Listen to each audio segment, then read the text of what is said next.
pro working in many Cincinnati homes, and you may be surprised to know it's the Sump pump.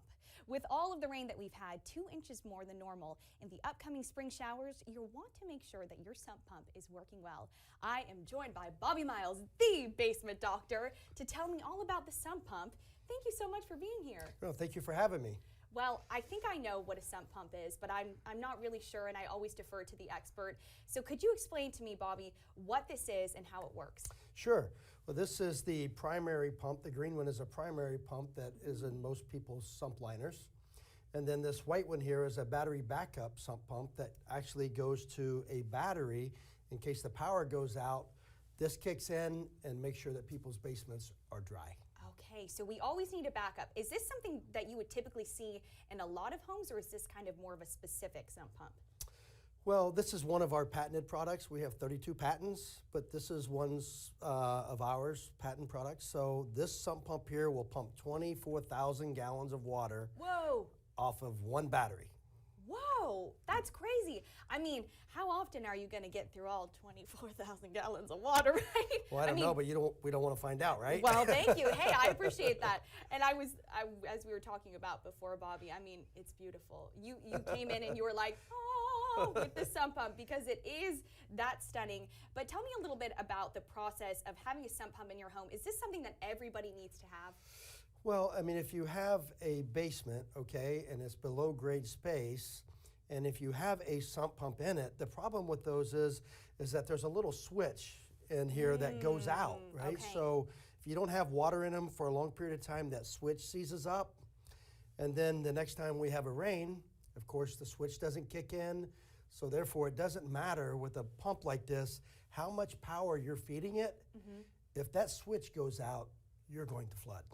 Oh no, so what can we do about that issue? Well, you have to get a battery backup, right? It's one of those things that with this installed on your primary pump, you're almost for sure not going to have water in your basement. Okay, that's good to know. I mean, I'm very much a checking it twice kind of person. I know I am not a homeowner at this point in my life, but this is good for everybody to know. I was telling you at my parents' house, there's always an issue in the sub-basement, and you just never know what's going on.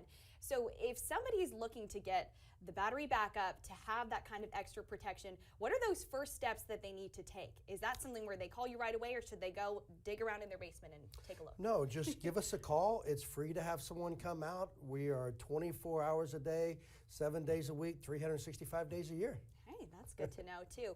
So tell me what you've seen before in terms of people's basements. Is the spring really the best time to really be thinking about this with the extra water that we're having, or is this kind of an all-around issue? Well, it is an all-around issue, but especially in the springtime, you know, sump pump's one of those things that's out of sight, out of mind.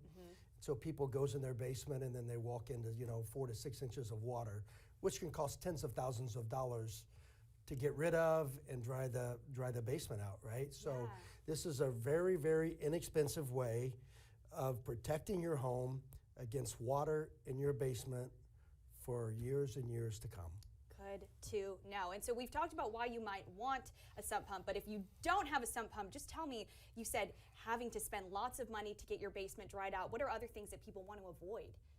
Well, I mean, you wanna pay attention, right? Because the basements that don't have sump pumps in them, then there's no way to get that water that's underneath that foundation away. Ooh, that sounds scary. It is scary, and a lot of that starts coming in at the floor and the wall, and that's what we call the floor and wall cove.